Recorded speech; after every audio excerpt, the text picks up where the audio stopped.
모나코에서 스시를 먹으며 하루를 시작하고 파리의 스파에서 관리를 받기 위해 헬기를 예약한 다음 샴페인을 마시며 하루를 마감한다.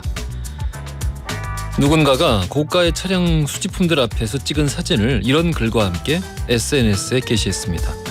이 사람은 과연 뭐하는 사람이었을까요? 네, 사기꾼이었습니다. 최근 모나코에서 체포돼서 미국에서 재판을 받고 11년형에 처해졌습니다.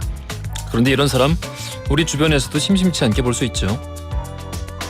SNS를 가득 수놓고 있는 다른 누군가의 화려하고 눈부신 일상들 앞에서 내심 초라해지는 기분이 드시나요? 오늘은 글과 사진이 미처 담지 못하는 진짜 귀한 것들을 이미 가지고 있음에도 휴대폰 속의 가짜 풍경들의 시선을 빼앗기고 있지는 않은지 스스로를 돌아봅니다. 11월 10일 목요일 허지웅쇼 출발합니다. 허지웅쇼 1부 첫 곡으로 지미 클리프의 You Can Get It If You Really Want It 듣고 왔습니다. 오늘도 아침부터 많은 분들이 인사를 전해주시네요. 보람찹니다. 이호정님이 너무 담담한 목소리로 네 사기꾼이었습니다 하니까 너무 웃겨요 하셨고요. 우리 청취자분들, 웅냥이 분들은 SNS 속에 이런 진열되어 있는 가짜 풍경들에 현혹되지 않는 분이 많은 것 같습니다. 좋네요. 0285 쓰시는 분께서 웅디 고등학교 3학년 딸이 수시 합격했습니다. 축하해주세요. 기분 좋게 밥도 사고 친척들에겐 사과도 한 박스씩 선물로 했어요. 앞으로도 나누고 베풀 일이 많았으면 좋겠습니다 하셨어요. 얼마나 기쁘시겠어요. 우리 그동안 많이 고생했던 따님도 지금 굉장히 홀가분하고 기분 좋을 것 같습니다. 이제 시작이니까 시작점에서 또 많이 격려해 주시고 응원해 주시고 해주시기 바라겠습니다. 그래요. 이혜원 님도 SNS 과시 목적으로 하는 사람들 이해가 안 가요 라고 또 전해주시기도 했고, 저는 오늘 이 뉴스 보면서 우리나라 정의진 씨 있었잖아요. 그분 생각이 딱 나더라고요. 그런 분들에게 현혹되면 안 됩니다. 큰일 납니다. 그런 분들에게 투자해서도 안 되고요. 세상에 어떤 사람이 SNS에 그런 나 돈 많다는 걸 자랑을 하겠어요. 다른 목적이 없으면은 자랑하다가 괜히 세무조사나 받지. 멀쩡한 사람은 그런 거 자랑 안 합니다. 절대로 현혹되지 마세요. 그런데 저도 현혹되지도 마시고 투자하지도 마시고. 우리 청취자분들은 그런 분들 없을 거라고 생각합니다. 쓸데없는 얘기를 했네요. 짧은 건 50원, 긴 건 100원이 드는 문자 샵 1035나 무료인 고릴라 또는 허지웅쇼 홈페이지에 여러분들 다양한 사연들 또 엔딩송도 함께 보내주시면 좋겠습니다. 추첨 통해서 선물 보내드리고 있죠. 광고 듣고 뉴스로 함께 할게요.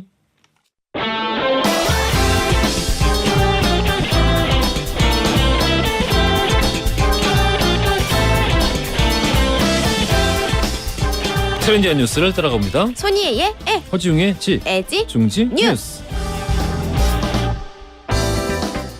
콘텐츠 크리에이터 손희애 씨 나오셨습니다. 안녕하세요. 안녕하세요. 이정숙님께서 오늘 미세먼지로 공기가 탁한데 물 자주 마시고 가급적 외출은 자제해야겠어요 하셨어요. 네. 이 미세먼지가 오늘 꽤 심각하네요. 맞아요. 서울시에 올 가을 들어서 처음으로 초미세먼지 주의보가 발령됐을 정도로 어이구. 밖에 진짜 흐리거든요. 네. 전 날이 흐린 건 줄 알았는데 아이고, 초미세먼지 주의보가 내릴 정도라고 하더라고요. 그러니까 이 볕 보니까 날은 나쁘지 않은데 지금 다 먼지예요. 이게. 맞아요. 이게 서울뿐만 아니라 경기, 충남 북부권역에도 이 초미세먼지 주의보가 발령이 됐다고 하더라고요. 오늘 진짜 우리 이정숙님께서 말씀 남겨주신 것처럼 다들 너무 외출을 좀 긴 시간 하는 거는 자제해야 될 것 같다라는 생각이 듭니다. 첫 번째 헤드라인부터 들어가 볼게요. 네, 첫 번째 소식은 얼굴만으로도 결제가 된다입니다. 얼굴로 결제가 된다? 그렇죠. 얼굴? 이런 시대가 왔습니다. 얼굴이 돈이 된다. 또 돈이 돈이 되진 않고 그런 건 아니고. 돈을 지불할 수 있게 인증을 해주는 거죠. 이렇게 손이해가 왔다 인증하고 이제 결제가 될 수 있게 그런 시대가 성큼 다가왔습니다. 네. 이 맨몸으로도 결제가 되는 수준인데 이게 어떤 말이냐면 코로나19로 비접촉 생체 인식의 중요성이 좀 많이 커졌어요. 그렇죠. 그래서 안면 인식의 기술도 크게 발전을 했는데요. 실제로 우리가 특허청의 데이터를 좀 보면은 비접촉 생체 인식 관련 특허 출원이 2015년에는 400여 건이었거든요. 네. 근데 2019년, 2020년에는 790여 건, 약 800여 건이 됐을 만큼 많이 증가를 했습니다. 그래서 이에 안면 인식 기술이 우리에게 익숙한 휴대전화 잠금 해제를 넘어서 이제는 정말 공항의 출입국 심사도 가능하고 건물의 출입 관리도 가능한 등 정말 다양한 분야에서 이미 활용이 되고 있습니다. 그러니까 그 지갑이나 휴대전화 없이 네. 특히 휴대전화 없이 네. 그냥 맨몸으로도 그렇죠. 가능하다. 맞아요. 일단 들어보겠습니다. 네. 이런 매장들이 지금 현재 생기고 있는 건가요? 맞아요. 이게 우리나라에도 도입이 되고 있는 건데요. 예. 특히 편의점들이 고객의 편의성 그리고 보안을 위해서 안면 인식 결제를 하나둘씩 도입을 하고 있습니다. 이 대표적으로 C 편의점에서는 입구에 설치된 키오스크에서 일단 한 번만 나의 얼굴이랑 결제 정보를 등록을 하면 재방문했을 때는 정말 아무것도 가져가지 않아도 안면 인식만으로도 결제가 된다고 하더라고요. 그래요. 신기하죠? 그리고 S사 편의점 그리고 E 편의점에서도 매장 내에 설치된 수십 개의 인공지능 카메라가 얼굴 그리고 제품을 인식해가지고 매장에서 나가는 순간 바로 자동으로 결제가 된다라고 합니다. 예. 이런 사례들이 많아지고 있어요. 막상 결제하려고 딱 거기 줄 서 있다가 네. 결제하는데 이 얼굴이 아닙니다. 그럼 되게 좀 네? 창피하겠다. 어제 화장- 라면 먹었어요. 뭐 이러면. 불어가지고 예. 그런 것도 잡아내는. 막 화장했을 때랑 안 했을 때 못 알아보고 그러면 좀 나 안돼 안타까운데. 곤란해. 혹시 뭐 또 다른 사례도 있나요? 이게 카드사에서도 이런 기술들을 많이 개발을 하고 있어요. 네. 실제로 M카드사에서는 계산대에서 미소를 지으면 결제가 되는 스마일 투 페이를 또 개발을 하고 있는데 미소도 지어줘야 돼요. 맞아, 이게 가만히 무표정일 때는 결제 안 되고 있다가 스마일 이렇게 딱 웃음이 결제가 되는 거죠. 이건 우리나라에는 아직 도입이 안 됐고 브라질에서 시범 운영 중이어서 곧 세계적으로 서비스를 시행할 예정이라고 합니다. 그래요. 근데 저는 이게 부작용 우려가 좀 드는데요. 있어요. 예. 실제로 중국에서도 예. 이게 시행이 되고 있는데 얼굴을 복제해가지고 가면을 사고 가면을 주문하고 이런 사례들이 발생을 하고 있는 거예요. 특히 이제 중국의 코로나 시국에 이런 그 안면 인식 기술이 굉장히 많이 발전해서 맞아요. 정부 차원에서 지금 다 어디 뭐 관공서를 가든 어디 뭐 매장을 가든 이런 안면 인식 시스템을 활용을 하고 있는데 이게 데이터가 이제 정부에 의해서 관리가 되잖아요. 그러다 보니까 우리의 일거수일투족을 실시간으로 추적할 수 있는 거죠. 맞아요. 이런 부분이 오랫동안 잡지 못했던 흉악범을 잡는 긍정적인 거기선 방식으로 효과적이네요. 잡았더라고 진짜. 아주 나쁜 놈을 아주 그 긴 시간 동안 못 잡고 있다가 안면 인식 시스템 활용해서 잡았다는 뉴스를 봤었는데 그건 이제 좋은 측면이고 그렇죠. 나쁜 측면은 정부가 좀 더 쉽게 인민들을 그렇죠. 통제하고 맞아. 지금 뭐 난리잖아요. 지금 중국은 코로나 때문에 어디 다른 시나 이런 데로 옮기지 전혀 못하잖아. 옮기지 못하잖아요. 이사를 하지 못하고 네. 놀러 가지도 못하고 근데 이런 통제를 훨씬 효율적으로 할 수 있는 거죠. 양날의 검이라서 좀 지켜봐야 될 것 같습니다. 네, 맞습니다. 좀 걱정이 되기도 하고. 자, 다음 헤드라인 가볼게요. 네, 두 번째 소식은 이제는 지갑 없어도 신분 확인 오케이입니다. 첫 번째랑 좀 비슷한 비슷하기도 하고요. 예. 네, 이번에는 주민등록증을 모바일화된 그런 소식을 또 준비를 했어요. 예. 아까는 이제 휴대폰이 없어도 결제가 되는 거였다면 이제는 우리가 뭐 지갑도 없어도 되고 휴대폰만으로 이 주민등록증을 대신할 수 있는 모바일 시대가 열린 겁니다. 그래요. 네, 국내 이동통신 3사가 행정안전부에 주민등록증 모바일 확인 서비스를 패스 앱에서도 제공을 하겠다라고 공식화를 한 겁니다. 네. 그래서 모바일 주민등록증은 주민등록법 제25조에 따라서 실제 우리가 갖고 있는 카드형 주민등록증이랑 동일한 신분 확인 효력을 가져요. 그래서 이렇게 민간 사업자 가운데 최초로 도입되는 사례라고 하더라고요. 모바일 주민등록증 이 시간에 한번 전해주셨는데. 맞아요. 예. 6월에 전했었는데요. 예. 예, 그때는 정부에서 이제 시행합니다라고 해서 정부 24 앱을 통해서만 가능했었거든요. 네. 근데 정부 24 앱을 솔직히 이용하는 분들이 생각보다 많지가 않아요. 그래서 이렇게 상용화가 되지도 못했고 이게 존재한다는 거를 모르는 분들도 많았었거든요. 맞아요. 근데 이제는 패스 앱을 통해서 이 패스 앱은 통신 3사에 다 설치가 돼 있고 또 온라인에서도 본인 인증 절차에 많이 쓰이고 있잖아요. 예. 그래서 앞으로는 더 많은 분들이 사용을 하게 될 것 같고 저 실제로 모바일 주민등록증 사용해봤습니다. 그럼 잘 돼요? 돼요. 어. 그리고 바로 이거 해가지고 본인 인증하면은 이제 QR코드도 같이 찍거든요. 어. 근데 바로바로 새로 고침이 되도록 돼 있어서 보안도 꽤 신경 쓴 것 같더라고요. 정보 24 앱 편리한 것 같아요. 네. 저도 그 앱이랑 국민비서 맞아요. 그거 잘 쓰고 있습니다. 그것도 괜찮아요. 국민비서 사이트 들어가서 이거 뭐 이런 거 고집하겠다고 체크해 놓으면 맞아요. 제가 자주 쓰는 SNS로 뭐 이를테면은 제가 해외 직구를 했어요. 그러면은 저기 세관에서 통과됐을 때 딱 알람 네네. 오고 이런 거 되게 오. 편리하더라고. 맞아요. 연동해 놓으면 진짜 유용한 정보 많이 받아볼 수 있습니다. 그렇다면은 이것은 주민등록증 모바일 서비스는 어디다가 활용을 어디서 쓸 수 있어요? 그냥 우리가 주민등록증 사용하는 곳, 확인하는 곳 웬만한 곳에서 다 사용할 수 있다라고 보시면 되는 거고요. 정말 사인 간의 계약이나 거래 시에서도 인용할 수 있다라는 거는 다 네. 이용할 수 있다라고 보는 거잖아요. 거기서도 이용할 수 있습니다. 혹시 휴대폰 잃어버리면 어떻게 되는 거예요? 거기서는 이제 본인 인증을 하고 나서 우리가 모바일 주민등록증을 띄우도록 돼 있기 때문에 그냥 잃어버리는 것만으로는 뭐 해킹을 한다거나 본인 인증을 할 수 있는 방법은 없다라고 하더라고요. 그렇군요. 근데 참 갈수록 이렇게 다 뭔가 통합되고 전산화되고 이럴수록 좀 불안하기도 하고요. 편리함보다는 불안함이 더 맞아요. 커져가지고 그렇습니다. 자, 오늘 퀴즈 들어가기 전에 퀴즈가 어디서 나오는지 퀴즈 뒤에서 나오고요. 뒤에 이 네네. 전자 그렇죠. 모바일 주민등록증. 네, 말해주셨어요. 네, 그거예요.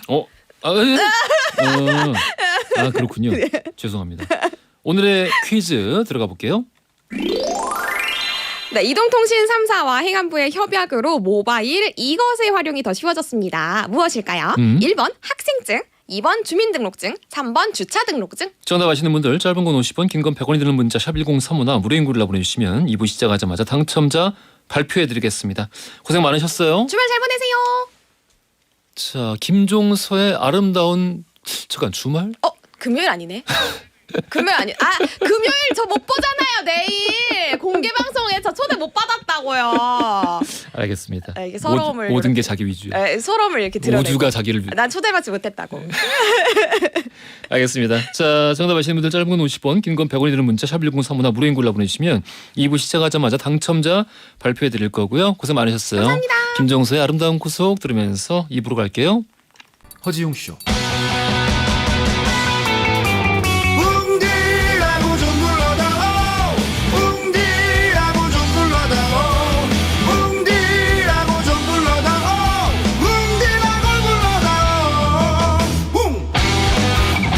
세상을 향한 유쾌한 궁금증 허지웅 쇼. 허지웅 쇼 2부로 돌아왔습니다. 1부 마지막에 제 실수로 조금 오류가 있었습니다. 죄송합니다. 애지중지 퀴즈 정답 2번 주민등록증이었죠. 자, 우선 선정답자 정의성님, 김남민님 축하드려요. 떡볶이 세트 보내드리겠습니다. 일반 정답자 4885 쓰시는 분 배정화, 김연서님 커피 쿠폰 보내드릴게요. 맛있게 드십시오. 장정선님께서 웅디 내일 공개방송 스포 좀 해주세요. 누구누구 나오시나요? 하셨는데 공지해드렸어요. 허각씨랑 노을, 라포엠, SG 원효비 그리고 스위스로까지 여러분들 기다리고 있습니다. 신나게 정신없는 2시간 될 것 같기도 하고 그러네요. 내일 찾아와서 여기 방문해 주시는 분들 함께 해주시는 분들 또 만날 생각에 설레기도 합니다.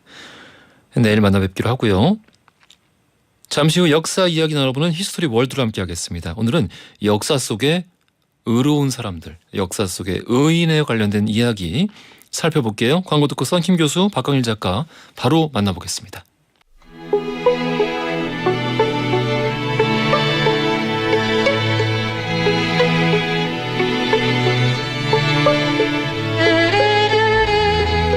과거 속 역사를 통해 현재를 들여다봅니다. 히스토리 월드 역사 여행 전문가 역사 귀요미 K3하천 박광일 작가님 나오셨고요. 안녕하십니까? 안녕하세요. 박광일입니다. 야사의 달인 역사 개그맨 킹갓 제너럴 히스토리 프린스로 돌아온 썬킴 교수님 나오셨습니다. 안녕하세요. 안녕하세요. 판타스틱한 점심시간이에요. 어디서 났어요? 그 피아노 덮개로 쓰던 거 걷어오신 건가요? 피아노 덮개가 아니라 일단 뭐 식탁보라고 오해하시는데 스카프 예. 맞습니다. 스카프예요? 스카프예요. 네. 남자 스카프가 그렇게 길게도 나오나요?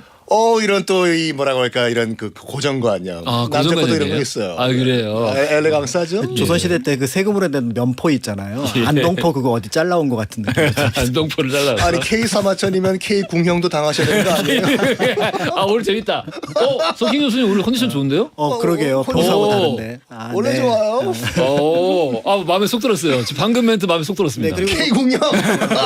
오늘 옷도 굉장히 예전하고 다르게 예. 위아래 갇혀 있고. 그러니까 평소에는 예. 이제 카메라에 안 찍히니까 그렇습니다. 반바지 입고 막 이렇게 좀 그랬는데. 위아래 위아래 이제 같이 해보려고. 오늘 굉장히 아름다우십니다.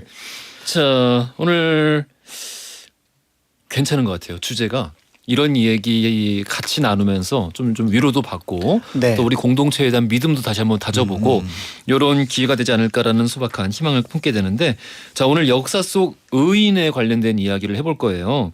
재난 때마다 등장하는 의인들, 또 우리 지난 이태원 참사 때도 시민들의 생명을 구하기 위해서 애쓴 분들이 많았습니다. 혹시 그 보도를 통해서 접한 사람들 중에요, 두 분은 어떤 분이 이렇게 기억에 남으세요?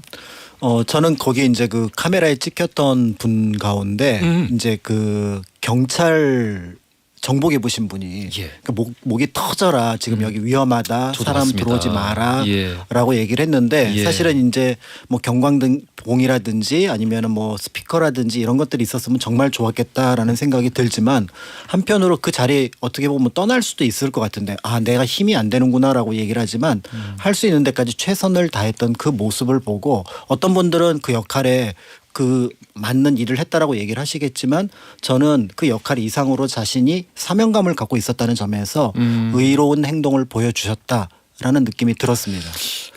그렇게 말씀하시는 분들은 조금 매정한 거죠. 왜냐면은 본인 직장에서 일하는 사람만 봐도 아마 그 입장 바꾸면 하실 수 있을 것 같아요. 왜냐면은 자기가 그냥 맡은 일만 딱 하고 많은 사람이 있고 정말 열과 성을 다해서 최선을 다하는 사람이 있는데, 네. 어느 쪽의 사람이 되고 싶은지 네. 그걸 한번 다시 되물어 보고 싶다는 그렇죠. 그런 생각이 좀 네. 들기도 하고요. 또 이제 그 이태원에는 이제 미군들이 많지 않습니까? 이 현장에서 그 증언에 따르면은 흑인 한 3명이 그 사람들을 거의 무 뽑듯이 쑥쑥쑥 한 30명 정도를 뽑아냈다. 그 알고 보니까 이제 그 동두천에 있는 주한미군 캠프 KC 소속 병사들로 알려져 있거든요. 그러니까 주한미군도 지금 우리가 뭐 이렇게 쉽게 접하지는 못하지만 이 뭐라고 할까 이 수습에 예. 최대한 지금 협조를 하라라고 방송을 하고 있어요. 그러니까 여러분 아시다시피 그 102.7이 그 AFN 이글이라고 해서 주한미군 라디오 방송이거든요. 계속 얘기를 하고 있어요. 그래요. 되도록이면 적극적으로 나가가지고 커뮤니티에 봉사를 하라, 도움을 주라. 그게 아주 중요한 얘기죠. 커뮤니티에 도움을 줘라. 그러니까 이제 우리 공동체를 위해서 여기 지금 파견 와 있는 거지만 그들은, 하지만 결국 여기 와 있는 동안은 우리 공동체도 일원 아니겠습니까? 그렇죠. 그렇습니다. 함께 힘쓰는 거 당연한 거고, 또 그런 거를 그 지휘관 차원에서 전달하는 것도 참 보기 좋은 일이다라는 맞습니다. 생각이 들기도 하고요.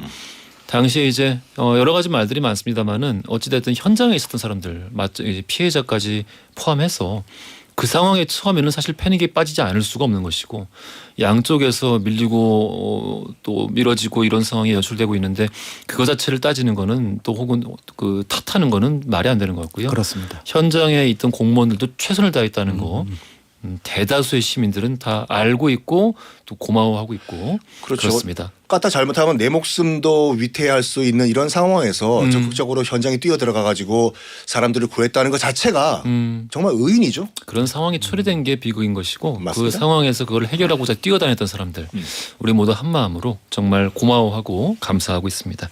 그런 분들이 더욱더 많았으면 좋겠다라는 생각도 함께 해보게 되고, 그런 차원에서 오늘 역사 속 의인에 관련된 이야기 살펴보려고 합니다. 자, 오늘부터 다시 한번 해볼까요? 자, 뭘요? 오늘은 어떤 분부터 이야기를 할지 가위바위보. 할 거야. 자, 가위바위보. 내가요. 예, 도박을 못해요. 하지 마시고요. 자, 도박은 하지 마시고, 가위바위보는 도박이 아닙니다. 자, 하나, 둘, 가위바위보. 가위바위보. 가위바위보. 가위바위보. 가위바위보. 가위바위보. 가위보. 어? 뭐 하시는 거야? 보. 이야, 이번 내가 못한다고 했잖아. 이렇게 오랫동안 무승부 나오는 가위바위보 정말 한 10년 만에 본 것 같습니다. 그렇습니다. 박광일 작가님이 이기셨고요. 오늘 네. 박광일 작가님 먼저 말씀해 어렸을 때 주시겠습니다. 싸움 잘했을 것 같아요. 이제 역사 속의 의인을 찾는데 사실 이 코너에서 역사 속 의인에 대한 의인이라고 평가할 수 있는 사람들이 여러 분 나왔습니다. 그럼요. 예를 들어서 이제 조선왕조실록을 지켰던 손옥록 안의 선비 같은 그런 분들도 있었고요. 그다음에 또 실록을 지켰다고 하면 그때 이제 그 전주 사고에서 그 따로 옮겨가지고 그거를 조선왕조실록을 지켰던 분들도 있습니다. 이런 분들도 있고 또 이제 어떻게 보면은 전쟁 통해 그 문화재가 훼손될 뻔했는데 그렇지. 그거를 또 막아냈던 했었지. 분들도 있었고요. 예, 폭격하지 않겠다. 그렇습니다. 김영한 장군 같은 그런 분들도 있었는데 오늘은 이제 조금 다른 관점에서 좀 살펴보려고 합니다. 그러니까 보통 이제 세상이 이익에 의해서 또 권력에 의해서 움직인다고 얘기를 하지만 누군가는 양심에 의해서 움직이는 사람이 있을 것 같고요. 그런 면을 이제 드물게 이제 일제 강점기에서 서양에서 왔던 많은 선교사들의 모습을 통해서 살펴볼 수가 있는데요. 예. 조금 특이한 인물이 한 분 있습니다. 바로 누구냐면은 우리 지금 대한민국에서 이제 그 우리나라 건국에 공로가 있을 경우에 훈장을 주거든요. 예. 근데 그 훈장을 받은 일본인이 딱 2명 있습니다.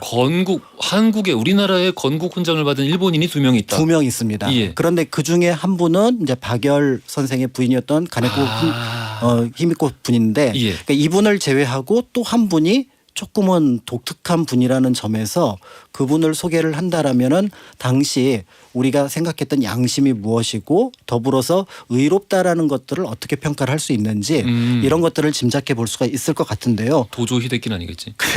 도저히 느낀 거죠. 멍청한 전략으로 패전으로 이끌어 자국의 나라를 패전으로 이끌어 한국을 독립시킨 공로. 그거는 무타쿠치 레냐라고 따로 있잖아요. 네, 그렇지만 이제 사실 이제 어떤 의롭다라고 평가를 할 때는 의도도 좋아야 되고 또 결과도 좋아야 되고 그렇지. 이 두 가지 의미가 있어야 되는데 만약에 결과가 좋지 않더라도 의도가 탁월했다라면은 오히려 의인으로 평가를 할 수 있을 것 같은데요. 그 인물로 꼽을 수 있는 인물이 바로 후세 다츠지라고 하는 변호사입니다. 저 전혀 모르겠는데요. 그러니까 후세 다츠지 또는 발음에 따라서 후세 다츠지 이렇게 이제 발음을 하기도 하는데요. 다츠지. 네.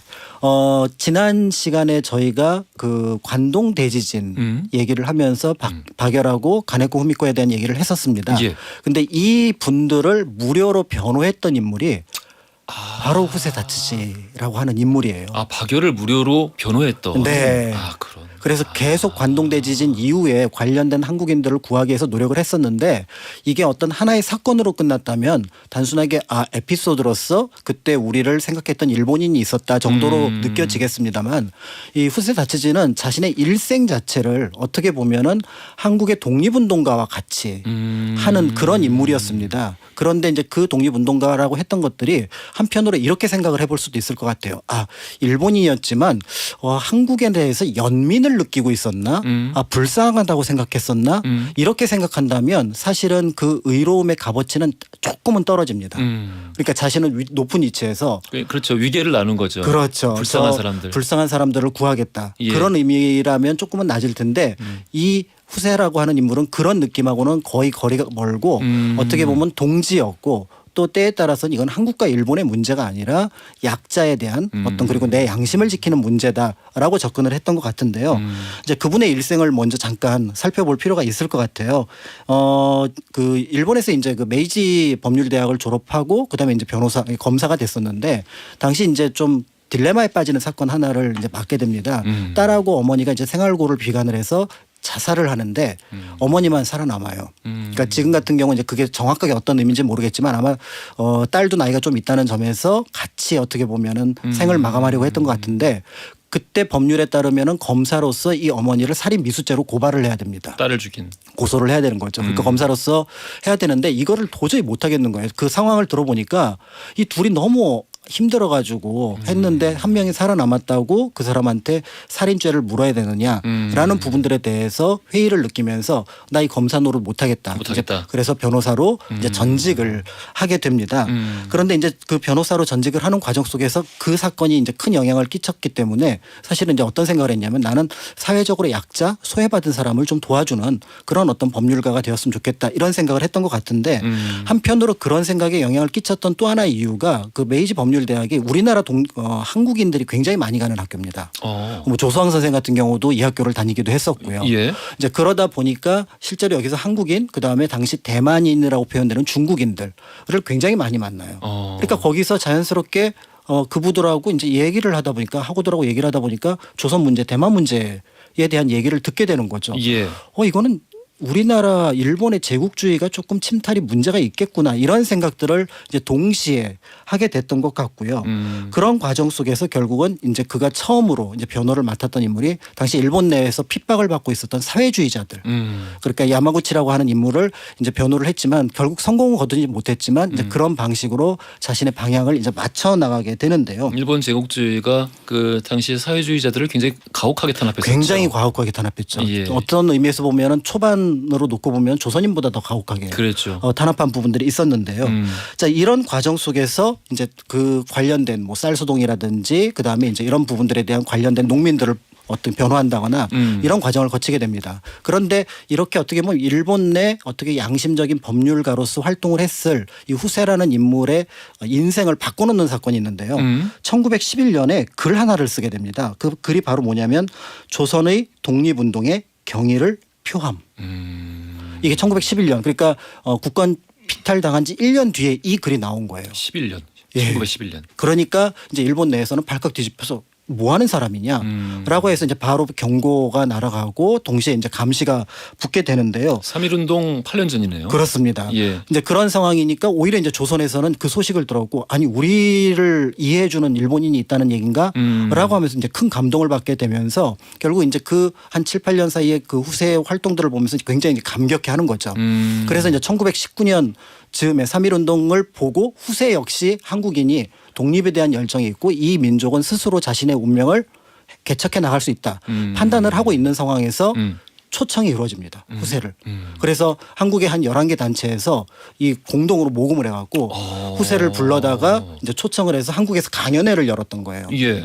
그랬더니 자신이 평소에 피력하고 있었던 부분들을 여기서 얘기를 하게 되는데 자기는 한국과 일본의 문제라고 생각하지 않는다. 이거는 세계사의 문제이고 때에 따라서는 계급 문제이기도 하지만 무엇보다도 양심 약자에 대한 문제라는 관점에서 나는 이 재판을 살펴보려고 하고 거기서 그 사람들을 도와주려고 한다라고 얘기를 했던 거죠. 그러니까 이게 한국에 대한 어떤 그 뭐 연민 이런 것들이 아니라 당연히 약한 사람이고 핍박받으면 그 사람이 법률적으로 도움을 받아야 된다.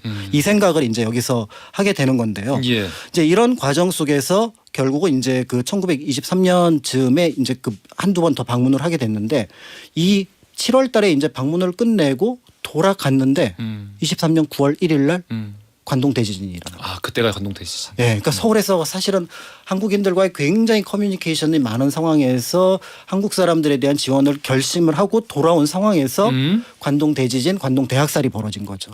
조선인들이 아주 끔찍하게 살해를 당했고 사실은 이제 거기서 지난 시간에 얘기하셨던 미즈노 렌타로를 중심으로 했던 일본 강요들이 움직여서 사실은 유언비어를 조장해갖고 어떻게 보면 사람들을 더 희생을 시켰던 거였거든요. 조선인들이 우물에 독을 탔다. 그렇습니다. 뭐 불을 질렀다 이렇게 얘기를 함으로써 그러니까 여기에 대해서 이제 후세 같은 경우는 이건 말이 안 된다. 아무리 봐도 말이 안 된다는 거죠. 그래서 자유법 조단이라는 걸 꾸려가지고 진상조사에 들어갑니다. 예. 그래서 진상조사에 들어가서 그 몇천 명에 이르는 조선인의 희생자 그리고 이 희생자에 대한 내용은 나중에 대한민국 임시정부에서 조서학 명의로 발표가 되거든요. 그래서 당시 이제 그 독립신문 사장이 와서 이거를 전부 다 조사를 해서 6,661명이라고는 숫자가 정확하게 일단은 공식적으로 나옵니다. 그래서 이 6천 명에 이르는 이 희생자가 어떻게 나왔는지 나는 이걸 조사를 하고 밝혀야겠다라고 얘기를 했는데 일본 당국에서는 당연히 방해를 하고 그러겠죠. 발표조차도 금지를 하게 하는데요.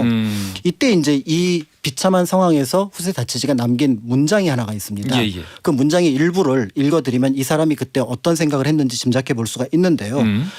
당시 이제 희생자들을 추모하면서 이 글을 썼습니다.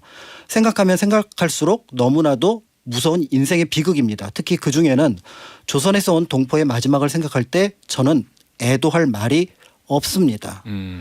어떤 말로 추도하더라도 조선 동포 6천의 영령은 만족하지 않을 것입니다. 그들을 슬퍼하는 1,000만 개의 추도의 말을 늘어놓더라도 무념에 가득 찬 그 사람들의 마지막을 추도할 수는 없을 것입니다. 동포라고 표현을 했네요. 네. 그러니까 이제 한국인이긴 하지만 여기 와서 일을 하고 있으면서 또 더불어서 자신과 같이 활동하는 그런 어떤 동포라는 표현을 했는데요. 결국은 이 학살에 대한 문제를 결국 조사를 하지 못하니까 여기에 대해서 이제 그 나중에 그 문제를 일으켰다고 판단되는 박열하고 가네코 후미코를 변호하게 되는 배경도 여기에 있고요. 그 다음에 이제 이 그 관동 대학살에 굉장히 분노했던 의열단원이 한 분 있습니다. 예. 김지섭 의사라고 예. 밀정의 그 영화 밀정의 주인공 공유 씨가 맡았던 그 역할을 했던 분인데요. 예. 이제 그 김지섭 의사도 결국은 제국 의회에 폭탄을 던지러 왔다가 실패하고 이제 잡히게 되는데 이 김지섭 의사의 변호도 이분이 이제 맡게 됩니다. 그러니까 결국은 앞에서든 뒤에서든 결국은 한국인들이 피압박 민족이라는 관점에서 하게 되는데 사실은 이제 변호를 했지만 결국 성과는 거두지 못했다라고 볼 수가 있는데요. 이제 이런 과정 속에서 이제 한국에 대해서 그다음에 이제 자신이 일본에서 이렇게 싸우는 거에 대해서 일본 내에서도 비판이 있었던 것 같아요. 왜 안 그렇게 했어요? 왜 당신은 일본의 이익에 따르지 않고 조선의 이익을 따르려고 하느냐라는 비판을 했을 때 이때 이제 후세가 이런 말을 합니다. 내가 싸우는 것은 일본 정부가 아니라 파시즘이다. 나는 파시즘하고 싸우는 거지 일본 정부랑 싸우는 것이 아니다. 일본 정부가 파시즘을 벌인다면 나는 일본 정부를 도울 의도가 있다라고 다른 그렇게 얘기를 하게 되는 거죠. 그러니까 이 후세라고 하는 인물은 일본인으로서가 아니라 나는 파시즘에 반대하는 반파시즘 그러니까 어떤 그 폭력과 독재에 반대를 하는 거지 거기 이상의 의미는 아니다라고 얘기를 하게 되는 거고요.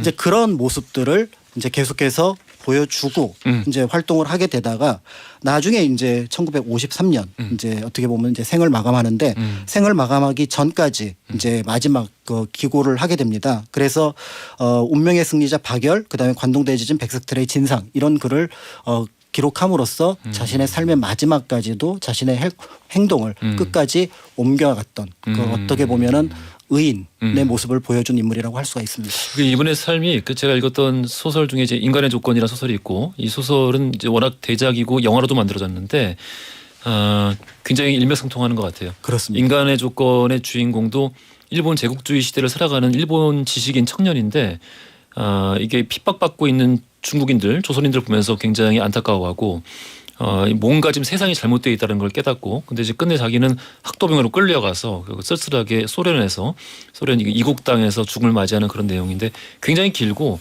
그 안에서 제목이 인간의 조건이라는 게 안에서 설명되지는 않는데 읽어보면 끝까지 읽어보면 알 수 있거든요.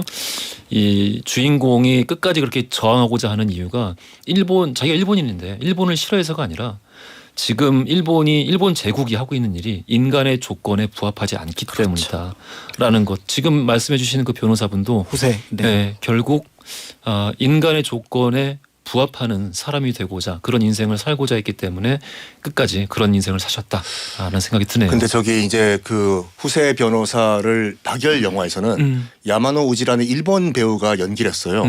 정말 감동적이었죠. 근데 그 야마노 우지가 자전차원 엄복동에도 나오거든요. 예. 완전 달라. 엄복동이 지고 있다 됐어. 저게 같은 배우가 맞나? 본 분들이 굉장히 좀 드문 걸로 알고 있는데.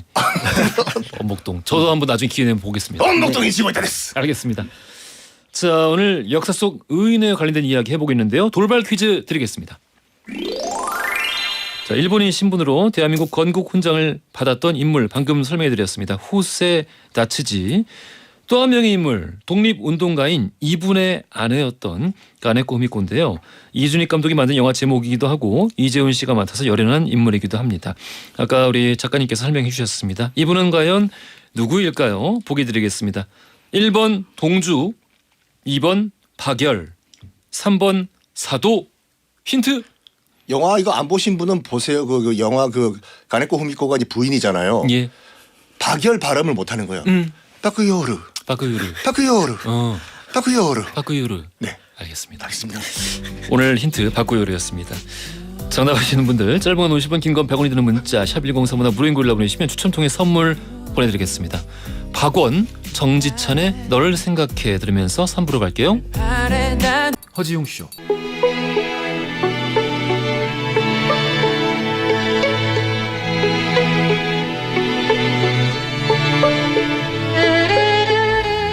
허지웅쇼 3부로 돌아왔습니다. 히스토리 월드 박광일 작가, 썬킴 교수 모시고 역사 속 의인들에 관련된 이야기 오늘 살펴보고 있습니다. 최형숙님께서 박광일 작가님을 허지웅쇼에서 만나는 건 큰 행운인 것 같아요. 설명을 듣는데 귀에 쏙쏙 들어옵니다. 이해도 빠르고 설명을 진짜 잘해주시는 것 같아요. 감사합니다 하셨어요. 야, 감사합니다. 극찬이다. 너무 좋은 말씀 감사합니다. 김민정님께서 허지웅쇼 입문 2주차 역사 코너 재밌어서 정주행 중이에요. 보는 라디오는 처음인데 야, 썬킴 교수님 생각했던 이미지랑 너무 다르네요. 어떤 이미지요? 엄청 샤프하시고 멋쟁이시네요 하셨어요. 여러분 지금 보이는 라디오로 한번 보시기 바랍니다. 라디오가 아까운 얼굴이에요. 그리고 만약 이제 제가 먼저 TV에 데뷔를 했다고 그러면 제가 지금 쏜사마가 돼 있지 않을까. 아, 그래요. 배용준 씨가 이제 그 자리를 잡지 못했겠죠. 우리 이제 그 영상을 담당해주고 계시는 우리 박헌주 씨께서 지금에서야 비로소 이 각 세 인물의 비율에 맞게 지금 다시 돌아갔습니다. 방금 클로즈업 됐을 때가 정확한 썬킴 교수님의 원래 이제 머리 크기죠. 그렇죠. 자, 머리 크기를 책정할 수 있는 방법이 있다고 말씀드렸지 않습니까? 집에 있는 이 휴지, 두루마리 휴지를 머리에 한번 둘러보세요. 6칸 이상이 되면 대두, 6칸 이하면 소두예요. 대체 집에서 그걸 왜 하고 있어? 심심하니까. 알겠습니다. 김선영님께서 굉장히 다급하고 굉장히 중요한 말씀을 좀 해주셨어요. 다급하게 김선영님께서 아까 우리 작가님이 한참 설명해주고 계실 때 왔던 문자예요. 썬킴 쌤 집중 핸드폰 좀 보지 마시고요. 핸드폰을 보는 게 아니라 저는 자료 검색을 하고 있었어요. 핸드폰을 본 거네요. 핸드폰이 전화가 목적이 아니지 않습니까? 알겠습니다. 자료 검색. 알겠습니다. 집중 좀 하세요. 장세정님께서 박광일님 저희 조카가 박광일 쌤 너무 잘생겼다고 이상형이래요. 우리 조카는 고등학교 1학년입니다. 빰빠라밤. 자, 사모님께 한 말씀 하시죠. 열심히 하겠습니다. 따님이 대학생인데 지금. 그렇죠, 그렇죠. 네.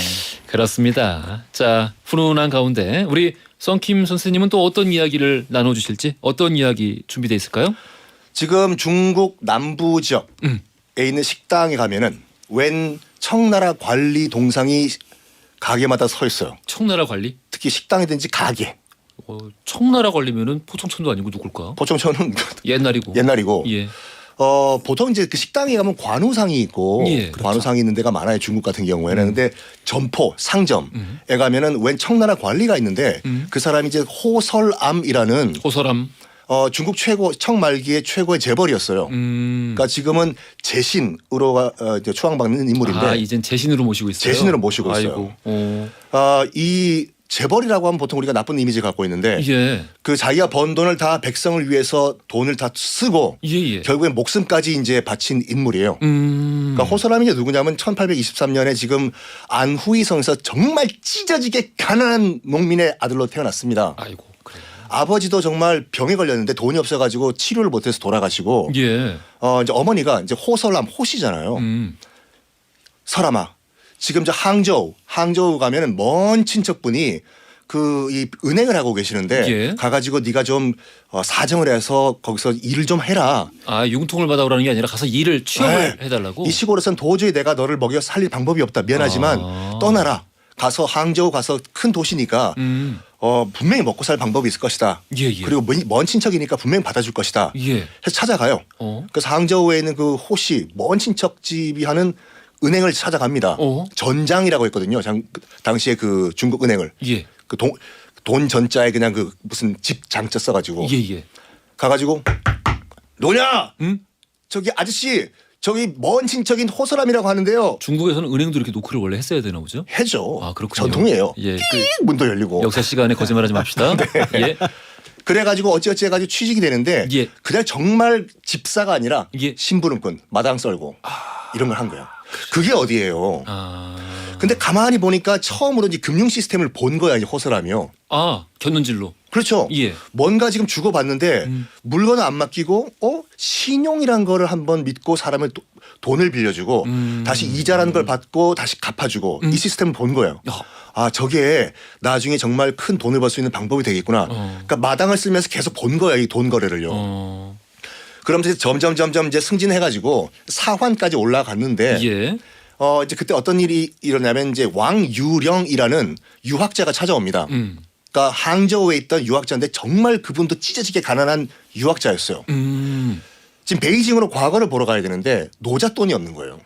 그래가지고 지금 전장 은행에 찾아온 거죠. 호 씨가 운영하는. 여보시오. 내가 과거 지금 평양이란다. 평양이요? 베이징으로 내가 지금 과거를 보러 가야 되는데 예. 노잣돈이 없어. 근데 뭐 맡길 건 없고 500냥만 꿔주시면 내가 꼭 갚겠어. 이자 쳐가지고. 야, 왜 돈이 없으면은 이자가 맡길 게 없으면 담보가 없으면 돈 못 빌려줘. 내가 뭘 믿고 당신한테 500냥을 빌려준단 말이야. 어쩌지 내가 베이징까지 가야 되는데. 그래서 터벅터벅 나가요. 이때 이 호서람이 딱 저 사람의 관상을 본 거예요. 아 관상을 봤어요? 아, 그러니까 관상을 봤다기보다 너무 안 됐어. 그래서 따라간 거죠. 저기 정말 안 됐습니다. 정말 저라도 빌려드리고 싶어. 방법이 있으면 빌려드릴 건데 정말 안 됐습니다. 죄송합니다. 제가 대신 사과드리겠습니다. 했더니 잡아요. 그 왕유령이 호서람을. 너 지금 이 전장에서 일하지? 네. 네가 대신 좀 돈 좀 꿔주면 안 되겠냐? 제가요? 네가 신용으로 좀 꿔달라고 500냥만. 너의 신용으로. 그렇지. 그러니까 직원이니까 내가 과거에 합격해가지고 꼭 내가 돈을 갚겠다. 제발 좀. 제발. 물 꿇고 사정을 하니까 너무 안 돼가지고 잠깐만요. 그럼 제가 한번 갔다 와 보겠습니다. 그래서 저기 제 월급 다 담보로 잡히고 500냥만 빌려주시면은 좀 감사하겠습니다. 그래서 자기 월급과 신용을 담보로 이 호서람이 돈 500냥을 빌려요. 그리고 왕유령한테 줘요. 그래요. 꼭 합격하시고 돌아오십시오. 얼마쯤 걸리십니까? 3개월이면 충분하다. 얘야. 3개월 꼭 돌아오세요. 간다. 짤찌엔 하고 베이징을 떠나요. 그래요. 왜 정말 하루가 멀다고 기다렸겠죠. 예. 와야 되는데. 근데 3개월이 지나고 안 온 거예요. 왕유령이. 우리식으로 따지면 지금 시점으로 따지면 보증을 서준 건데. 보증 서준 거죠. 예. 연대 보증을. 예. 안 와 3개월. 당연히 그 먼칭정도 야 네가 지금 책임지고 그 500냥 빌려줬는데 안 오잖아. 네가 책임져. 나가. 나가라고? 쫓아내요. 이름도 좀 의심스러워요. 왜? 왕유령. 여기 다 그래 지금 왕유령 설암 다 지금 이름들이 다. 본명이에요. 예. 이제 쫓겨나가지고 호서람이 이제 거린 생활을 하는데 예. 거린 생활을 하는데 6개월 후에 다시 항저우로 왕유령이 돌아옵니다. 아 6개월 후에. 과거에 합격했어요. 합격해서 여러 서류 처리한다고 시간이 오래 걸린 거예요. 그래서 왕유령이 봐요. 호서람을. 너 왜 쫓겨났냐? 선생님이 늦게 오셔가지고 저 쫓겨났다고. 정말 미안하다. 내가 정말 일이 늦어져가지고 내가 3개월 더 체류를 했다. 베이징에서. 너 내 밑에 들어와서 일하지 않겠니? 아. 그때 이 왕유령이 과거 합격한 다음에 뭐로 부임을 했냐면 지금 항저우가 있는 절강성의 재무부 장관으로 들어온 거야. 아 재무부 장관으로. 그렇죠. 너 돈 다룰 줄 아니까 너 그러면 지금부터 내 밑에서 절강성에 있는 모든 재무 담당은 네가 해라고. 대박. 인생 역전된 거예요. 돈은 갚았나요? 돈 갚았죠 당연히요. 아 그래요. 갚고 절강성의 모든 돈을 주락펴락하는 인물이 됐어 호서람이. 다행이다. 그런데 마침 그때 1850년에 무슨 일이 터지냐면 우리 형이 예수님이에요. 이 홍수 전에 태평천국의 난이 터집니다. 태평천국의 난이 터졌어요. 당연히 청나라 정부에서는 진압을 이제 시도를 하죠. 이제 거물급 태평천국의 난이 그때까지 중국에서 일어난 모든 민난 중에 가장 대규모 아니었습니까? 그렇죠. 한 나라를 만들었기 때문에 그렇지. 태평천국이란 나라를 상하이를 중심으로 난징을 중심으로 이제 베이징 중앙정부에서도 이제 그 진압군을 보냅니다. 그 좌종당과 이제 이홍장 등등을 보내는데 이홍장. 네. 그 이홍장. 그렇죠. 시모노세키에서 총 맞은 그 이홍장. 이제 이 절강성의 전투를 벌일 때 일단 좌종당이 와가지고 그 호서람에게 얘기를 해요. 지금 진압하는데 돈이 필요하다. 네가 지금 그 돈을 좀 꿔주면은 내가 큰 도움을 받고 나중에 내가 너에게 도움을 주겠다. 해가지고 일단 호서람이 좌종당에게 엄청나게 군 지원을 해줘요. 예. 쓰십시오 일단. 태평천국의 난을 진압하십시오. 예. 해서 진압이 되는데 문제는 뭐냐면 나중에 이제 그 난이 진압이 된 다음에 좌종당이라는 인물과 이홍장이 권력 다툼을 벌이게 돼요. 결국에는 권력 다툼에서 이홍장이 승리를 하는데 아니 좌종당이란 인물 지금까지 저렇게 파워를 유지했던 건 배경이 돈인데 돈은 누가 되는 거야? 네 뒤에 호설암이라는 지금 재벌이 돈을 대고 있습니다. 호설암 내가 저 인간을 가만 놔두면 안 되겠다. 이렇게 돼요. 근데 잠깐 질문이 있는데 재무부 장관 밑에서 이제 그 담당자로 일을 한 거잖아요. 그렇죠. 근데 재무 담당으로 일을 하면서 어떻게 재벌이 됐어요? 아, 국영은행을 운영을 했어요. 은행을 운영하면서 국영은행을 운영하면서 나라 돈을 빌려주고 또 이자 받고 이런 식으로. 이자 노름으로 이자 노름이라니. 이자 재테크. 그랬군요. 그러니까 한국은행 같이 야. 이렇게 그 국립은행을 운영을 한 거예요. 아무튼 그 당대 최고의 재벌이 되었다. 그렇죠. 예. 요 사이에 이제 어떤 일이 있었냐면 요 때부터 이제 의인이 됐는데 그 자기 아버지가 병으로 죽었지 않습니까? 치료를 못 받고. 그러니까 지금 국립 나름대로 절강성인지 국립은행장 뭐 성립이지만 국립은행장이지만 번 돈 가지고 다 어디다 쓰냐면 자기 개인으로는 단 한 푼도 안 써요. 저희 돈이 없어가지고 약이 없어가지고 치료 못 받아서 죽는 저 백성들 나 가만히 있을 수가 없다. 나라에서 번 돈 가지고 난 약국을 열겠다. 이 약국은 무료로 운영할 것이다. 라고 해서 호경여당이라는 국립 약국을 열어요. 약국을 열었다. 지금도 있어요. 항저울관에. 호경여당을 만들어가지고 무료로 약을 제공을 해요. 여허. 제공을 해요. 그리고 또 그때 무슨 일이 있었냐면 그 이제 영국에서 예. 중국산 누에고치를 엄청 이제 수입을 해갔던 때였거든요. 누에고치를. 누에고치 실크 만든다고. 예. 근데 엄청나게 헐값으로 이제 그 말도 안 되는 가격으로 가져가는 거예요. 영국 상인들이. 일단은 중국 백성들은 먹고 살기 위해 가지고 예를 들어서 이 뭐 얼마 원어치가 10,000원 받아야 되는데 예. 2,000원에 헐값에 파는 거예요. 영국 상인들한테. 당장 먹고 살아야 되기 때문에. 그걸 호소람이 본 거네. 여보시오. 지금 10,000원 받아야 되는데 왜 영국 상인한테 이거 2,000원에 넘기는 것이오 지금. 지금 아들이 아파가지고 지금 당장 약값이 필요해가지고 어쩔 수 없이 2,000원이라도 좀 받아야 되겠습니다. 절대 그러지 마시오. 왜 덤핑을 했냐? 덤핑 왜 하냐. 어. 그래가지고 자기가 갖고 있는 사유재산 다 털어가지고 아이고. 내가 10,000원에 사겠소. 영국 상인한테 팔지 마시오. 자, 10,000원. 그러니까 국영은행 돌리면서 자기가 벌었던 돈 있잖아요. 예. 싹 다 10,000원 원가대로 다 자기가 구입을 해요. 영국 상인들은 뭐야 이거 왜 누에고치 안 팔아? 다 지금 호소람이라는 사람이 사갔는데요. 호소람, you.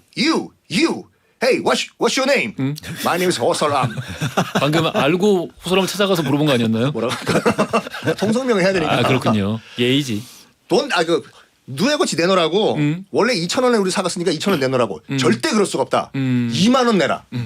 지금까지 우리 청나라 백성들에게 입힌 피해까지 다 보상하라고. 그렇지. 이걸 1년 동안 딜을 해요. 영국 상인이랑 호소람이랑. 이때 빵! 뭐가 터지냐면 영국이 더 이상 청나라로부터 누에고치를 수입할 필요가 없어요. 이탈리아에서 롬바르디아, 즉 밀라노에서 있던 그 뽕밭에서 난리가 났구나. 누에고치가 대박이 나버린 거예요. 아하. 호소람, we don't need your 누에고치가 된 거예요. 이 소식을 누가 들었냐면 아까 말씀드렸던 이홍장이 들은 거야. 이용장이 들었어요. 야, 지금 호소람이 지금 다 빚을 졌다면서 지금 나라 돈이라며. 지금 그러면은 호소람 돈 없는 거네 지금 은행 금고에. 요때다. 내 라이벌인 좌정당한테 돈 된 거 너 한번 당해봐. 해서 소문을 낸 거예요. 이홍장이요. 어이 절강성 주민 여러분들 지금 국립은행에 돈 맡기셨죠? 지금 돈 한 푼도 없어요. 그냥 은행 그 창고에 금고에. 예. 진짜로? 찐다마? 왜이셔마? 찾아가 보니까 진짜 금고에 돈이 없는 거예요. 예. 호소람이 다 이 누에고치 산다고 해가지고. 이게 소문이 나면서 이른바 뱅크런이 돼버렸네. 아이고. 내 돈 내놔! 내 호소람 널 믿고 내 돈 맡기는데 지금 돈이 없다면서? 그러면서 결국엔 국고횡령죄로 베이징으로 압송이 돼버려요. 압송이 됐구나. 호소람이. 그래가지고 이홍장에 의해서 사형 판결을 받습니다. 사형 판결을요. 그래서 그 67세에 이제 사망을 하는데 결국 사형이 집행이 돼요? 집행하기 전에 너무나 심한 그 국문 때문에 국문 후유증으로 옥 안에서 옥사를 해요. 옥사하기 직전에 벌써 80살의 어머니가 있었다고 하는데 예. 어머니가 마지막 면회를 갔다고 해요. 그래서 마지막 소원이 어머니 불효자는 먼저 갑니다. 부디 건강 챙기십시오 하고 옥사를 했다고 합니다. 그러니까 이 억울한 스토리가 나중에 청나라가 망한 다음에 이제 그 민국 정부가 들어선 다음에 스토리가 이제 다 밝혀진 거예요. 예. 그때부터 정말 돈은 저렇게 벌어야 된다. 돈의 신이다. 제신이라고 하면서 지금 현재 타이완, 홍콩, 중국 본토에 있는 가게면 가게는 싹 다 호소람의 동상이 지금 다 서 있습니다. 그렇군요. 돈은 저렇게 벌어야 된다. 근데 그 어떤 포인트에서 우리가 이제 그 의로움을 느껴볼 수 있는 걸까요? 본격적인 정확한 의로움? 그냥 보증 서준 거? 아니요. 그러면은 호경여당이라는 지금 중국 최고의 약국을 무료로 오픈한 거랑 그다음에 이 누에고치를 다 원가대로 사준 거랑 상인들을 보호하기 위해서. 보호하기 위해서. 어. 호경 여당은 지금 그 중국에도 여러 대리점들이 있어요. 그러니까 남북으로 나눠져 있는데 북부 베이징 같은 경우에는 동인당, 남부는 호경 여당. 참 의도는 좋습니다. 지금 여러분 상해나 남경 패키지 중국 여행을 가시면요, 꼭 포함이 돼 있어요. 호경 여당 한번 들어가시자고. 아직도 무료인가요? 네? 무료인가요? 무료 당연히 알죠. 그러면 일단은 흰 가운을 입고 계시는 그 호경 여당의 그 약사분들이 쭉 서 계세요. 서 있어. 그러면서 물론 일부 케이스지만 이런 말합니다. 어. 저분께서 시진핑 주석을 고치신 분이십니다. 아, 시진핑 주석이 어디 고장났었나요? 아니 그래가지고 어. 다 앉아요. 그래서 이제 맥을 짚어주시거든요. 어. 일부예요, 일부. 어. 저도 이제 맥을 짚었어요.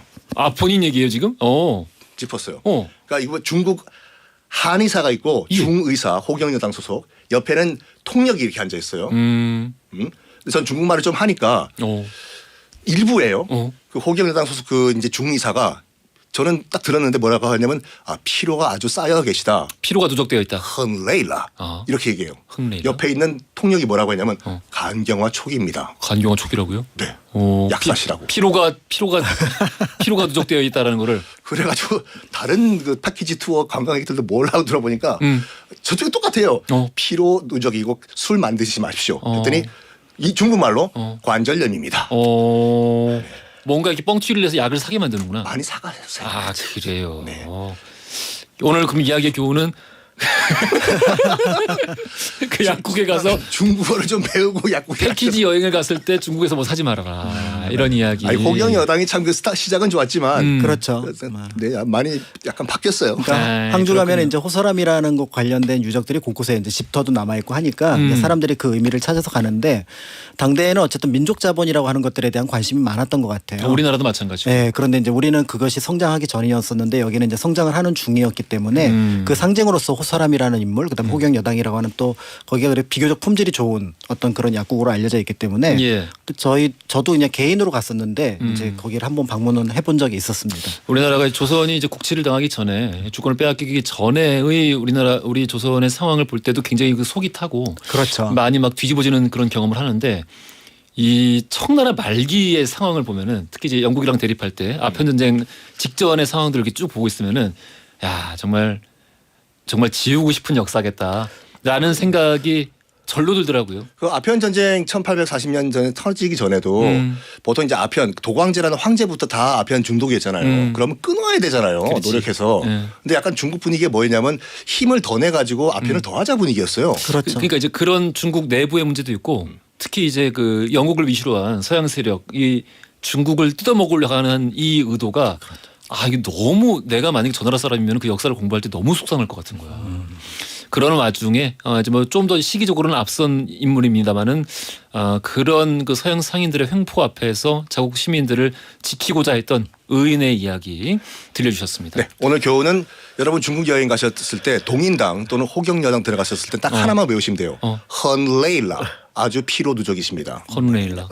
네, 헌레일라. 헌레일라. 알겠습니다. 원어민 발음인데. 사실 이제 그 앞에 좌종당은 이제 그 한자 읽는 방법에 따라서 좌종상으로도 읽으니까 참고하시면 될 것 같고요. 이제 우리나라에도 이제 의인과 관련해서 앞에 말씀드렸던 이제 후세 자치지 같은 또 일본인도 있지만 이제 보통 제주도 하면 김만덕을 가장 먼저 떠올리기도 합니다. 대상인. 상인이면서 이제 그 쌀을 가지고 육지에서 사갖고 와서 제주도의 어떤 굶주림을 해결했던 그런 인물이 있는데 원래 이제 또 제주도 유명한 게 말이어서 말로 공헌했던 인물도 있거든요. 말로 공헌을 해요? 이문세 씨? 아니야. 네, 그래서 의길이에 가면은 김만일 기념관이라고 있는데 그 김만일 기념관이 이제 김만일이라고 하는 분을 기리는 그런 공간입니다. 그래서 임진왜란 병자호란 때 전쟁이 터지자마자 사실은 적군들이 제일 먼저 노렸던 곳이 우리나라의 목마장이에요. 전국의 목마장이 흩어져 있습니다. 그러니까 경상도에서 가장 대표적인 목마장은 영도. 절영도. 그러니까 거기를 먼저 이제 그 공격을 하니까 말을 빼앗기게 되면은 병사들이 쓸 말이 없어지고 또 임금이 탈 말이 없어지게 되거든요. 그러니까 이 상황에서 이제 제주도에서 기르고 있던 말들을 가져오려고 하는데 구경 농장에서 기르고 있는 말의 마리수가 많지가 않아서 결국 그게 전쟁에 이제 소용이 안 됐던 거죠. 이제 이런 상황을 파악하고 있었던 인물이 당대 이제 제주도에서 가장 많은 말을 기르고 있었던 김만일이라는 사람인데 이 사람이 이제 무상으로 국가에 이제 기부를 하게 됩니다. 그래서 한 그때 때부터 500마리, 그다음에 또 광해군 때 또 몇백 마리, 그다음에 인조 때 몇백 마리 해서 3대에 걸쳐서 한 1,300마리 정도를 기부를 하게 되는데요. 이제 그런 어떤 내력들도 제주도에서는 또 한번 얘기를 해줬으면 좋겠다. 그래서 그 어떤 김만일이라는 분을 찾아왔으면 좋겠다. 이렇게 이제 얘기를 하고 있고요. 그 덕분에 이제 조선에서는 그 김만일의 후손들이 그 지역의 목마장을 관장하는 그런 역할을 하겠는데 그 후손들이 끊임없이 육지에 보냈던 마리수가 그 뒤로부터 한 400년 동안 한 2만 마리 정도가 됩니다. 그러니까 결국은 한 집안이 조선의 어떤 육지에서 필요로 하는 말들의 대부분을 채웠다고 하는 점에서 또 한편으로 의로움에 대한 어떤 것들을 생각해 볼 수 있지 않을까라는 느낌이 들기도 해서 잠깐 소개를 드렸습니다. 우리 또 이제 의로움에 관련된 역사 속의 의로운 인물들에 관련된 여러 가지 이야기 함께 나눠봤는데요. 그런 생각이 드네요. 특히 이제 뭐 제일 먼저 나눴던 그 후세다츠지 변호사 이야기 들으면서도 같이 들었던 생각인데 우리가 너무 신념을 갖는 것도 중요하지만 좀 잘못되고 빗나간 방향에 너무 과도한 신념을 가졌을 때 그렇죠. 인간으로서 당연히 그 상황에 맞닥뜨렸을 때 할 법한 인간으로서의 행동을 하지 않게 되는 경우들이 있는데 그럴 때는 신념보다는 인간으로서의 양심과 직관을 먼저 따르는 게 좋지 않을까라는 생각이 듭니다. 그러면은 언젠가 또 역사에 기록될 수 있지 않을까요? 그렇습니다. 자, 네. 우리 오늘 돌발 퀴즈 정답 2번 박열이었고요. 당첨자 명단은 선고편에 올려놓겠습니다. 오늘 너무 고생하셨어요. 박광일 작가, 썬킴 교수였습니다. 감사합니다. 감사합니다. 네, 감사합니다. 허지웅 쇼.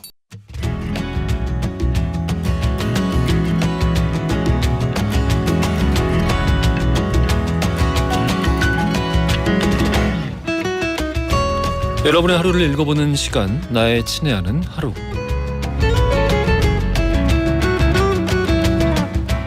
지금 이 시간 여러분들 어떤 풍경 속에 서 계시는지 나눠주십시오. 추첨 통해서 선물 보내드리겠습니다. 김장묵님, 웅디 축하해주세요. 2년간 술을 끊고 모은 돈을 오늘 확인했는데 자그마치 600만 원입니다. 대단하죠? 대단하십니다. 술 끊고 모은 돈을 어떻게 확인하셨지? 술을 마시고 싶으실 때마다 어디 적어두시거나 저금을 하셨나? 왠지 그랬을 수도 있을 것 같아요. 나중에 보람 느껴지니까. 600만 원이면 적은 돈이 아니죠. 이야, 좋은 데 쓰시길 바라겠습니다. 뭐 나만을 위해서 쓰는 것도 괜찮을 것 같기도 하고 그렇습니다. 무엇보다 그동안 뭐 돈을 아끼는 것도 좋은 일인데 건강이 좋아졌을 테니까 얼마나 좋은 일입니까? 축하드려요. 오영찬님, 옆자리 동료가 연필을 좋아합니다. 스마트 기기들이 넘쳐나는 요즘 펜도 잘 안 쓰게 되는데 그녀한테서는 쓱싹쓱싹 경쾌한 연필 소리가 납니다. 연필 마니아인 그 친구는 성격도 아날로그처럼 구수해서 인기 만점인데요. 그런데 그녀가 오늘 눈썹 화장을 깜빡하고 왔대요. 그러더니 고등학교 때 썼던 기술이라면서 연필로 눈썹을 뚝딱 그려내네요. 신기해요. 오, 많이 좋아하시는 것 같습니다. 옆자리 동료를. 언뜻 봐서는 약간 사랑 고백 같기도 하고 아닌가요? 잘못 짚은 건가? 연필 쓰시는 분 요즘 정말 없죠. 예전에 참 그 기차를 닮은 은색 기차를 닮은 연필 깎기가 생각이 납니다. 그거 좀 비쌌었는데 10,000원 넘었었어요. 좀 잘 사는 그 브랜드 아동복 입은 애들만 학교에 두고 다녔습니다. 브랜드 아동복 참 입고 싶었는데. 조만자님, 오늘이 30년째 택시 운전을 하는 남편 생일입니다. 요즘 들어 부쩍 많이 힘들어요. 남편이 너무나도 좋아하는 허지웅쇼 들으면서 힘냈으면 좋겠습니다. 남편, 운전 항상 조심하고 생일 축하해. 이거 들으셨어야 하는데 식사하고 지금 차 안에 계셨을까요? 조만자님의 남편분 너무 좋으시겠습니다. 아내분이 이렇게 또 평소에 자신의 어떤 그 파트너를 이토록 많이 사랑하고 생각하고 있다라는 거, 이렇게 라디오를 통해서 간접적으로 알게 되는 것도 너무 좋을 것 같아요. 보람차고 잘 살고 있구나, 잘 살아오고 있구나 라는 생각도 들 것 같기도 하고 그렇습니다. 조만자님도 그렇고 택시 운전하고 계시는 남편분도 그렇고 늘 건강하시길 바라면서 3중 구조 베개 선물로 보내드리겠습니다. 백스트리트 보이즈의 As Long As You Love Me 듣고 올게요. 제임스 모리슨의 You Give Me Something까지 듣고 왔습니다. 자, 문자 계속 볼게요. 4091 쓰시는 분. 몇 달간의 고민 끝에 결국 사표를 냈습니다. 첫 번째 직장이라 그런지 사장님과 이야기를 하다가 울컥해서 눈물이 터졌어요. 사표를 내고 나니까 한편으론 속 시원하기도 하지만 앞으로의 일이 걱정되기도 합니다. 웅디의 응원이 필요해요. 많이 고민하시고 결정한 거겠죠? 지금 시점에서는 걱정 안 하시면 더 좋을 것 같습니다. 지금 걱정하면은 오히려 사표를 내고 나서 거의 유일한 정점이라고 할 수 있는 남는 시간을 효율적으로 활용하지도 못하고 그 시간 동안 괜히 그냥 마음고생만 하게 되는데, 그러지 말고 한동안은 좀 다 떨치고 홀가분하게 시간을 한번 활용해 보시는 것도 좋지 않을까. 그러면은 다른 가능성에 대해서 머리가 좀 열리지 않을까라는 생각이 듭니다. 몇 달간이나 고민하신 거니까 잘하신 걸 거예요. 걱정하지 마시고 응원할게요. 박아람님, 몇 해 전부터 해보고 싶은 공부가 있었습니다. 육아도 해야 하고 일도 해야 해서 괜히 돈만 버리는 건가 싶었는데, 얼마 전 다른 옹냥이분의 도전에 옹디가 안 할 이유가 없다 라는 이야기를 하셔서 그 말에 용기를 얻고 더 늦기 전에 공부를 시작해보기로 했어요. 저 잘할 수 있겠죠? 걱정은 되지만 안 할 이유가 없으니까요 라고 하셨어요. 똑같이 다시 말씀드리겠습니다. 맞아요. 안 할 이유가 없으니까요. 아람님 응원하겠습니다. 아람님 잘하실 거예요. 단백질 보충제 보내드리겠습니다. 김윤경님께서 옹디 날씨가 가을가을하네요. 거래처의 사장님이 대봉감 농사를 지으셔서 이번에 대봉감 3박스를 보내주셨습니다. 색깔이 너무 예쁘네요. 감 좋아하시는 친정 엄마에게 나눠드리려고 배달 가고 있습니다. 옹디도 지금이 제철인 대봉감 꼭 드셔보세요 하셨습니다. 대봉감? 대봉감이라는 게 따로 있는 거죠, 그러니까. 제가 잘 몰라서 대봉감이 뭔진 모르고 있었는데 말씀 주신 김에 제가 적어놨다가 꼭 한번 사 먹어보겠습니다. 이런 게 있구나. 아까 그 은색의 기차 열차 모양 연필깎이 말씀을 드렸더니 7724 쓰시는 분, 또 6384 쓰시는 분께서 지금 라디오 들으시다가 말고 책상 위에 있는 연필깎이를 찍어서 보내주셨네요. 이게 아직 있네요. 이야, 신기하다. 두 분 덕분에 210님은 7724님은 집에서 찍으신 거고 6384 쓰시는 분은 사무실에서 찍으신 거네요. 이게 아직까지 있다는 것도 신기하고 덕분에 또 옛날 생각나서 참 좋네요. 사진 찍어 보내주셔서 감사합니다. 이현우의 나의 노래, 주주클럽의 나는 나 두 곡 듣고 오겠습니다. 허지웅쇼 오늘 마무리할 시간입니다. 내일 청취자 여러분 모시고 하는 허지웅쇼 첫 번째 공개방송 있습니다. 보행제의 날을 맞아서 안정한 운행, 행복한 보행이란 제목으로 꾸밀 거예요. 가수 허각, 노을, 라포엠, SG 원효비, 스위스로까지 실력파 뮤지션들 총출동합니다. 보는 라디오, 유튜브, SBS 시오라 채널 통해서도 실시간으로 보실 수 있습니다. 내일 뵐게요. 자, 오늘 엔딩송 이상우님 신청하신 곡이에요. 피터 폴 앤 메리의 500 miles 준비했습니다. 이상우님께는 커피 쿠폰 선물로 보내드릴 거고요. 이 곡 들으시면서 저는 내일 낮 12시 5분에 다시 돌아오겠습니다. 연출 김은종, 작가 강미정, 최은채, 영상 박헌주, 기술의 김환기, 오승영, 저는 허지웅이었습니다. 오승훈이에요. 저는 허지웅이었습니다.